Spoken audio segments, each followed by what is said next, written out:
Masih di Sapa Indonesia Malam, saya Friska Clarissa. Mahkamah Konstitusi memerintahkan agar ketentuan tentang ambang batas parlemen 4% di Undang-Undang Pemilu diubah. Ketentuan ambang batas parlemen yang baru akan mulai berlaku di Pemilu 2029 mendatang.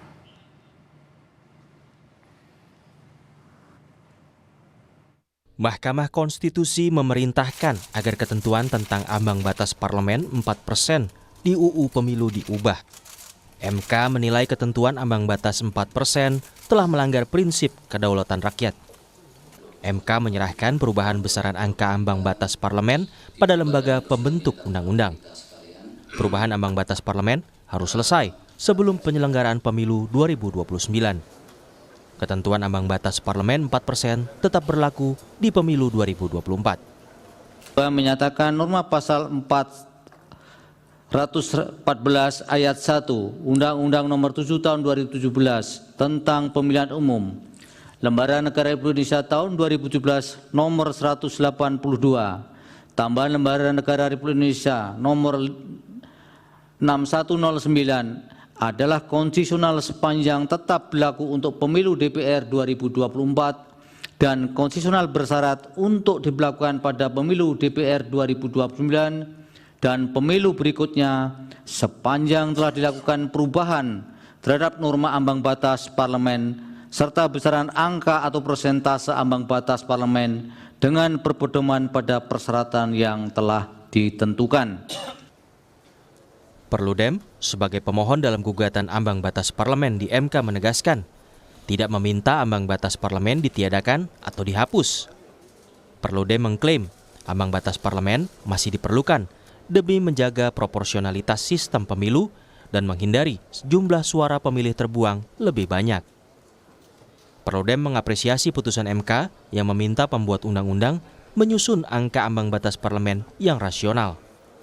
Makanya yang kami sampaikan ke Mahkamah Konstitusi itu bukan untuk menghilangkan parliamentary threshold-nya, karena keberadaan parliamentary threshold itu pertama dia hal yang lumrah dalam sistem pemilu proporsional dan memang dia sebetulnya memang menjadi instrumen gitu ya untuk menyederhanakan partai, tapi ternyata tidak maksimal.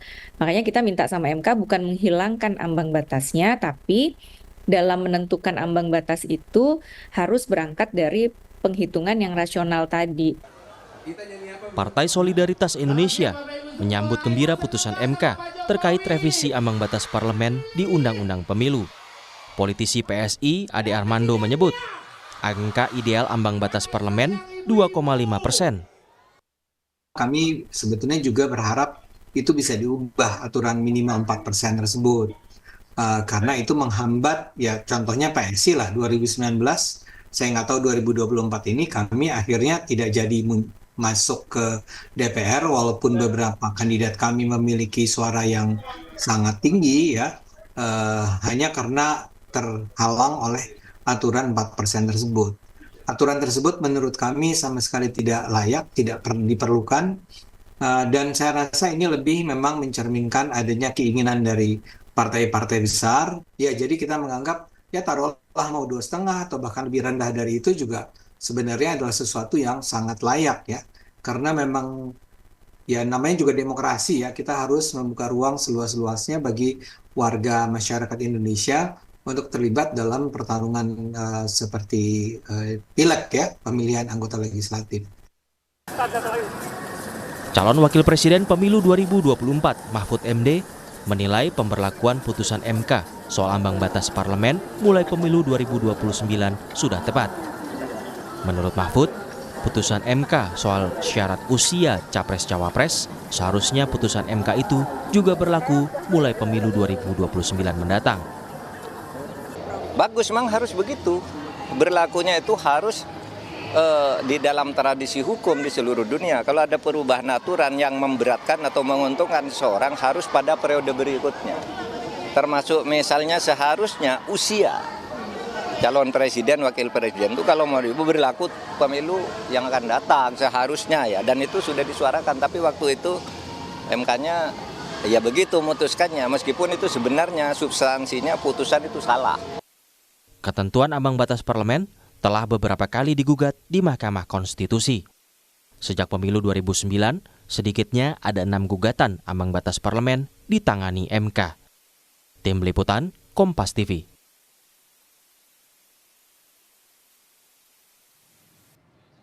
Masih perlukah ada ambang batas parlemen? Berapa angka ambang batas parlemen yang ideal? Kita ulas lebih dalam bersama Wakil Ketua Komisi 2 DPR fraksi Nasdem Saan Mustafa dan Direktur Eksekutif Perludem Khairunisa Agustiati. Selamat malam Kang Saan, Mbak Ninis. Selamat malam, Mbak. Malam, saya ke Mbak Ninis dulu. Jadi sebenarnya ambang batas parlemen ini masih perlu atau tidak di mata Perludem yang mengajukan permohonan ke MK? Idealnya kalaupun masih, berapa? Iya, sebetulnya kami tidak meminta ambang batasnya dihilangkan, Mbak. Karena ya tadi ini wajar gitu ya dalam sistem pemilu proporsional dan memang diterapkan di negara-negara lain juga gitu ya. Memang ada negara yang kemudian dengan angka ambang batas itu berhasil untuk menyederhanakan partai yang ada di parlemen. Nah, tapi kita selama ini menerapkan angka ambang batas tadi ya dengan argumentasi menyederhanakan partai politik di parlemen, ternyata kan itu dalam beberapa kali pemilu tidak terjadi. Bahkan yang terjadi adalah semakin banyaknya suara yang terbuang begitu ya, suaranya publik yang terbuang karena partai yang dipilihnya tidak lolos ambang batas parlemen tadi. Nah, selama ini dalam menentukan angka itu kan basis rasionalisasinya kan memang tidak ada gitu ya. Semangatnya memang selalu ingin menaikkan, tapi misalnya dari 3,5% mau naik jadi 4% itu, kenapa naiknya 0,5% gitu misalnya. Nah, itu sebetulnya yang tidak terjelaskan. Nah, makanya ketika kemarin kami melakukan uji materi ke Mahkamah Konstitusi, kami tidak meminta itu dihilangkan, tapi penghitungannya dengan cara yang bisa dirasionalisasi dengan merujuk kepada beberapa literatur begitu ya. Nah, sebetulnya kalau ditanya angkanya berapa, itu akan sangat tergantung dari berapa jumlah daerah pemilihan yang ada di dalam pemilu itu dan berapa juga jumlah kursinya. Jadi kalau misalnya nanti untuk 2029 berapa, nah kita masih belum tahu karena kan jumlah dapil pun juga bertambah ya. Misalnya 2019 yang lalu dapilnya ada 80 untuk RI, sekarang ada 84. 2029 nanti kita belum tahu apakah ada penambahan termasuk juga dengan jumlah kursinya. Jumlah kursi DPR-nya pun kita juga bertambah ya dari 575 ke sekarang 580. Nah, kalau nanti sudah ada itu angkanya berapa, baru kita bisa tentukan berapa nih angka ambang batas idealnya, Mbak. Nah, kalau Kang Saan lihat putusan MK ini seperti apa? Dan kapan mulai bisa dibahas di DPR, periode sekarang atau berikutnya? Sebenarnya sebelum ada putusan Mahkamah Konstitusi terkait dengan soal ambang batas parlemen ya, itu kan masuk dalam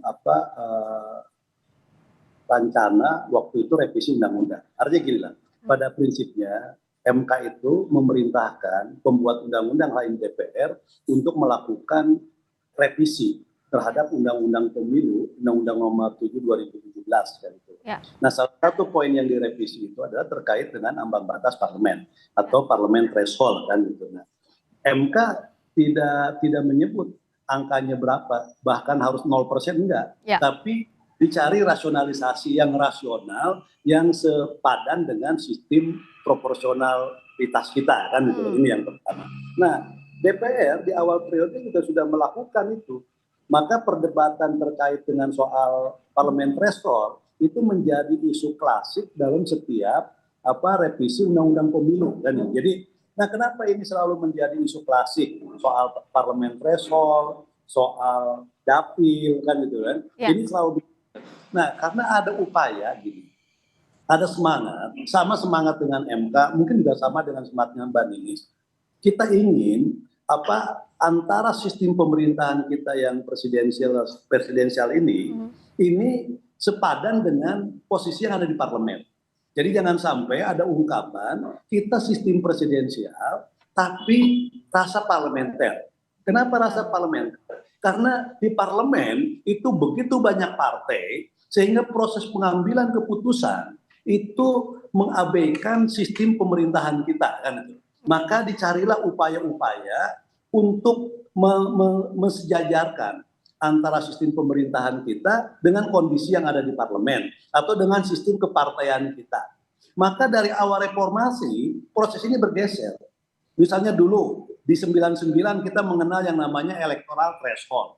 Electoral threshold itu belum mampu membuat parlemen kita menjadi lebih efektif, menjadi lebih efisien, sistem kepartaian kita masih sangat terasa parlementer kan gitu. Ya. Ini belum terus berjalan dan pelan-pelan kita masuk dari electoral threshold ke parlemen threshold.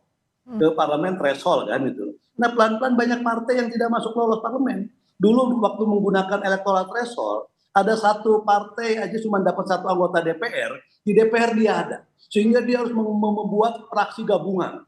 Ya. Ketika dia membuat fraksi gabungan, jangankan untuk mengambil keputusan lintas fraksi, untuk mengambil keputusan di internal fraksi yang beda latar belakang partainya, itu pun Sulit. mereka mengalami kesulitan kan gitu loh. Jadi sekali lagi, yang namanya parlemen threshold adalah sebuah upaya yang dilakukan bukan semata-mata dalam kerangka melakukan penyederhanaan tentang kepartaian, tapi juga sebagai sebuah upaya untuk memperkuat sistem pemerintahan kita yang menganut sistem presidensial itu tadi. Nah, ini kuncinya kan gitu. Ya. Maka angkanya menjadi sangat relatif. Ya. Nah, karena Saya sepakat nanti kita rasionalkan kan ya, gitu. betul. Angkanya relatif harus dirasionalkan, tapi catatan dari Mbak Ninis dari Perludem mumpung momentumnya ini dari setelah putusan MK, apa yang harus diperbaiki dalam penentuan parliamentary threshold ini? Iya, nanti nah sebetulnya ini. Mbak Ya, Mbak Ninis, Ninis. silakan. Oke, Silakan. ya sebetulnya kemarin Mahkamah Konstitusi dalam pertimbangan hukumnya ya itu memberikan semacam panduannya. Memang MK di putusannya kan tidak menyebutkan berapa gitu ya, berapa angka parliamentary thresholdnya, tapi di pertimbangan hukumnya itu ada panduannya. Jadi misalnya panduannya adalah ini harus dilakukannya dengan partisipasi banyak pihak, lalu kemudian tetap tadi ya mempertimbangkan proporsionalitas. Jadi jangan sampai suara masyarakat itu banyak yang terbuang. Dan MK juga menegaskan terkait dengan kita ini punya semangat untuk menyederhanakan kepartaian kita juga gitu ya di parlemen. Seperti yang tadi Kang Saan sampaikan, jangan sampai juga nanti banyak sekali partai politik yang ada di parlemennya. Nah, untuk menyederhanakan partai politik yang ada di parlemen, yang untuk bisa masuk ke parlemen, memang instrumennya kan tidak hanya melalui parliamentary threshold, bisa jadi instrumennya dengan cara yang lain. Misalnya dengan daerah pemilihannya yang diperkecil gitu ya. Sekarang kan untuk DPR itu paling sedikit 3 kursi, paling banyak 10 kursi untuk satu daerah pemilihan. Artinya kalau ada 10 kursi di satu dapil kan peluang partai politik yang bisa masuk dapat kursi kan ada 10. Nah, kalau ini misalnya dapilnya kita perkecil misalnya 3 sampai 6 atau 3 sampai 8, maka secara alamiah partai politiknya juga akan tersaring, Mbak. Jadi opsi-opsi itu tidak hanya dengan satu cara dengan parliamentary threshold, tapi juga dengan instrumen-instrumen sistem pemilu yang lainnya. Atau tadi misalnya yang disebutkan Kang Saan, apakah mau membentuk threshold tapi fraksinya gitu ya. Jadi untuk kalau sekarang kan satu partai politik satu fraksi. Nah, apakah thresholdnya itu dalam membentuk fraksi? Nah, ini yang sebetulnya harapannya nanti jadi begitu sudah ada DPR yang dilantik, pemerintah yang baru, ini bisa segera menjadi prioritas di prolegnasnya Mbak untuk segera dibahas supaya juga tidak terlalu mepet dengan pemilu 2029-nya. Oke, kalau dari Kang Saan, bagaimana untuk menentukan agar proporsional dalam penentuan parliamentary threshold, tapi juga penyederhanaannya tidak diabaikan?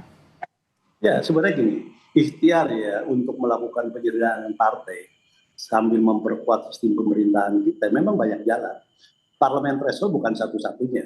Ada tadi soal menata dapil ya. Menata dapil juga penting. Jadi semakin misalnya alokasi kursi di dapil itu semakin kecil, maka peluang partai untuk bertambah di parlemen juga semakin sulit kan gitu. Tapi sekali lagi itu tidak sesederhana itu.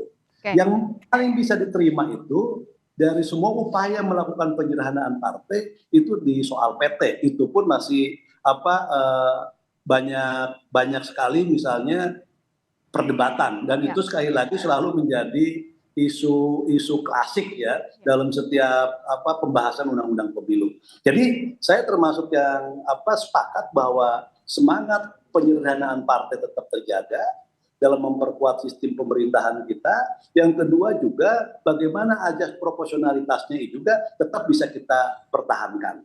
Nah, saya juga ingin menyampaikan sebenarnya tafsir parliamentary threshold hari ini itu merujuk kepada electoral threshold. Jadi 4% suara kan gitu kan, suara yang sah yang diperoleh partai itu kan seperti electoral threshold. Ya. Sebenarnya yang namanya parlemen threshold itu adalah 4% terhadap jumlah keseluruhan anggota parlemen. Ya. Kalau sekarang misalnya 580 anggota parlemen, maka 4% terhadap 580 anggota parlemen. Anggota parlemen. Berapa dia dapatnya kan itu? Ya. Partai itu memenuhi 4% enggak? Maka dia turunkan ke dapil. Untuk mendapatkan 4%, itu harus berapa anggota DPR yang harus masuk ke Senayan kan itu kan? Ya, betul. Jadi ini juga dalam kerangka apa? Kerja-kerja di komisi. Ya. Komisi kita ada 11 misalnya. Ada satu partai yang komisinya cuma 1 anggotanya. Ya. Sehingga dia merangkap kapoksi, ada apa-apa pandangan dia. Ini semua. Nah, maksudnya parlemen threshold itu juga dalam kerangka menunjang kinerja kedewanan di parlemen kan gitu. Ini juga salah seperti itu. Baik, ini yang jadi catatan. Waktunya evaluasi ini harus dimanfaatkan momentumnya pasca putusan MK. Terima kasih Kang Saan Mustafa, Wakil Ketua Komisi 2 DPR fraksi Nasdem. Terima kasih juga Mbak Ninis Hoirunisa Agustiati, Direktur Eksekutif Perludem. Selamat malam. Malam.